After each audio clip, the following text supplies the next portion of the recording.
Entram em vigor nesta terça-feira novas regras para proteger crianças e adolescentes no ambiente online. O chamado ECA Digital atualiza a legislação brasileira e impõe obrigações mais rígidas para as redes sociais, jogos e sites. A gente vai ver aqui algumas mudanças, por exemplo, rede social proibida para menores de 16 anos, salvo se vinculada à conta de responsáveis. Exigência de prova eficaz de idade pelo usuário. Remoção de conteúdo imediatamente após as denúncias. Proibida a publicidade para crianças. Jogos eletrônicos com caixas de recompensa bloqueadas para menores. Serviços de streaming cumpram classificação indicativa com ferramentas de controle parental. Plataformas com mais de 1 milhão de menores devem enviar relatórios sobre denúncias e medidas de moderação. Então, para a gente entender um pouco mais sobre esse ECA digital tão importante, principalmente para as famílias, a gente conversa agora com o advogado, membro da Comissão de Defesa dos Direitos da Criança e do Adolescente do Conselho Federal da OAB, Dr. Ariel Castro Alves. Ariel, boa tarde para você, bem-vindo mais uma vez aqui à TV Aparecida, no TJ Aparecida. Tudo bem com você? Boa tarde, Eduardo. Boa tarde, Rayane. Boa tarde aos telespectadores do TJ Aparecida. É um prazer falar com vocês, à disposição. A gente mostrou aqui alguns pontos, que é bem mais amplo, né? O estatuto, o chamado ECA Digital, que teve meses aí para sua adaptação até a entrada em vigor nesta terça-feira. A gente tem visto muitos países endurecendo as regras sobre Big Techs no que diz respeito aos menores. A internet tem se tornado cada vez mais perigosa para crianças e adolescentes, Ariel? De fato, Eduardo, nós vimos que a Austrália recentemente proibiu as redes sociais para os menores de 16 anos, que é a medida mais restritiva que nós tivemos aí no mundo todo, e também temos outras medidas que devem ser tomadas no mesmo sentido no Reino Unido, na França, na Espanha.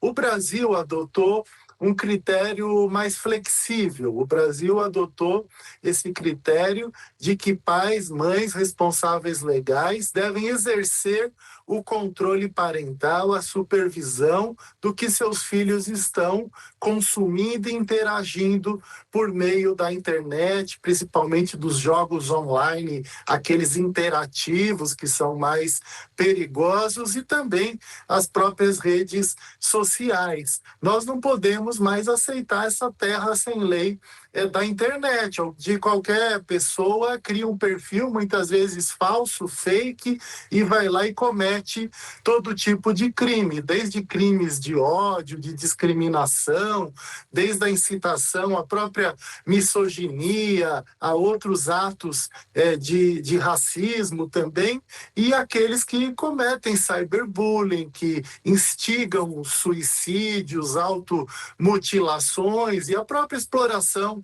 sexual de crianças e adolescentes. Então, nós precisamos reverter esse quadro que já gerou muitas mortes, muitos desaparecimentos, muitas violações dos direitos de crianças e adolescentes por meio desse primeiro passo, que é essa regulamentação das redes sociais, da internet no Brasil, para proteger as crianças e adolescentes com base na Constituição Federal e com base no próprio Estatuto da Criança e do Adolescente de 1990. Ariel, eu te pergunto, a inteligência artificial, ela está fora desse novo estatuto? Não, ela não está fora, não, Rayane. A proteção que está prevista no ECA Digital, ela trata de todas as questões que envolvem o mundo da internet, inclusive a própria inteligência artificial.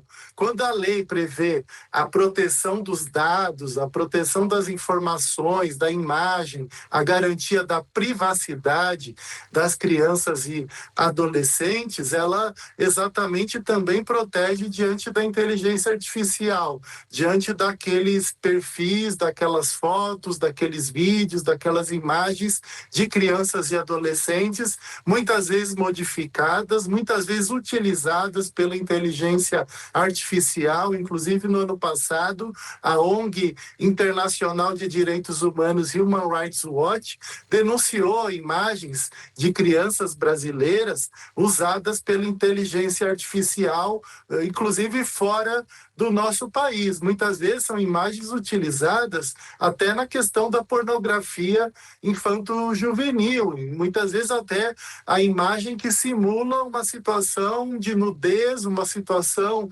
de sexo. Então, nós, de fato, temos que proteger as imagens das crianças e adolescentes. O ECA já trazia a proteção da imagem, a questão da privacidade, o respeito, a dignidade, a própria Constituição Federal também, e agora nós temos essa regulamentação por meio desse Estatuto da Criança e do Adolescente Digital, e amanhã teremos um decreto do governo que vai ter normas mais específicas para, de fato, essa lei ser colocada em prática. Agora, Ariel, uma das principais mudanças é o fim da autodeclaração de idade. Então, eu peço a você para explicar como é que vai funcionar isso.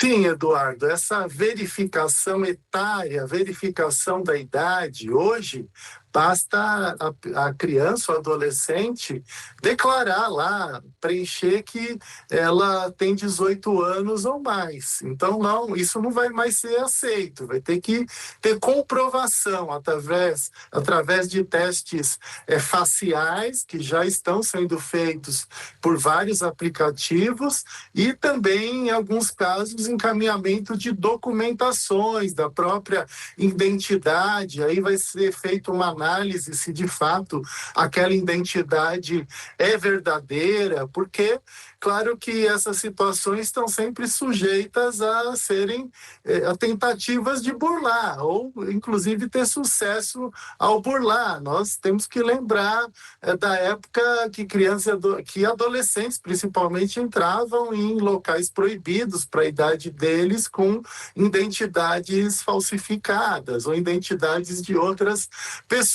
Então, nós teremos aí um aparato também tecnológico para evitar que elas estejam burlando esse critério etário. Agora, os pais e mães terão essa obrigação de fazer o controle, a supervisão, principalmente daqueles que têm menos de 16 anos. Então, os pais e mães precisarão também verificar essa questão das idades para que não sejam burladas por seus filhos. Doutor, muito obrigado, viu, pela participação aqui no TJ Aparecida, nos ajudando a compreender um pouco mais dessa lei que entra em vigor a partir de hoje. Obrigada, viu, doutor? Eu que agradeço a vocês, sempre à disposição do TJ Aparecida, da equipe de vocês. Um abraço. Abraço, obrigado. Obrigado pela participação.